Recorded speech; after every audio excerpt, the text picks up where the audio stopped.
Hi guys, welcome back to our YouTube channel. So ఈ vlog ఏంటి అంటే actually ఈ రోజే కాదు, ఒక 1 వీక్ 10 డేస్ నుంచి వెదర్ చల్లగానే ఉంది, వర్షం పడుతూనే ఉంది. సో మధ్యాహ్నం ఏం వండుకోవాలని ఆలోచిస్తుంటే సో నాకైతే bagara rice and paneer capsicum వండాలనిపించింది. సో అదే వండుతున్నా. దీనికి ఫస్ట్గా 1 టేబుల్ స్పూన్ నూనె, 1 టేబుల్ స్పూన్ ఆయిల్, ఇంకా పచ్చిమిరపకాయలు 2 అండ్ ఆనియన్స్ అండ్ షాజీరా మసాలా సామాన్లు ఉంటాయి కదా, సో అవి వేసి బాగా ఫ్రై చేసుకోవాలి.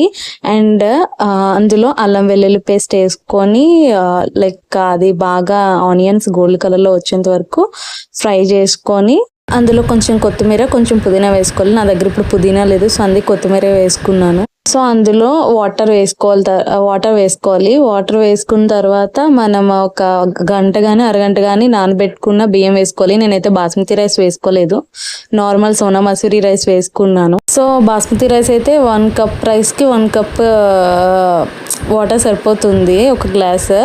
బట్ ఇది సోనా మసూరి రైస్ కాబట్టి, నార్మల్ రైస్ కాబట్టి ఒక కప్ రైస్కి 2 కప్స్ వేసుకోవాలి వాటర్ అనమాట. సో అది పెట్టి సాల్ట్ అది వేసుకొని సరిపడా వేసుకొని మూత పెట్టేసుకోవాలి.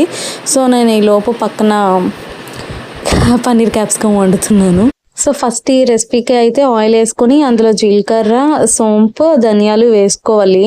బట్ నా దగ్గర జీలకర్ర ఉంది, సో జీలకర్ర వేసుకున్నా.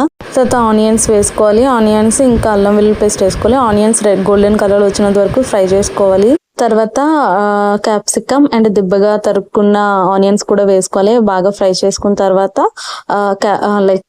టమాటా ప్యూరీ వేసేయాలి. టమాటా ప్యూరీ వేసిన తర్వాత టమాటాలు బాగా మగ్గిన తర్వాత సో మనకి మసాలా సామాన్లు coriander and cumin powder and కావాల్సినంత కారం అండ్ సాల్ట్ వేసుకొని బాగా ఫ్రై చేసుకోవాలి. సో తర్వాత కొంచెం వాటర్ వేసుకొని పన్నీర్ వేసుకొని బాగా మిక్స్ చేసుకొని ఒక 15 మినిట్స్ అలాగా ఉడికిస్తే సరిపోతుంది.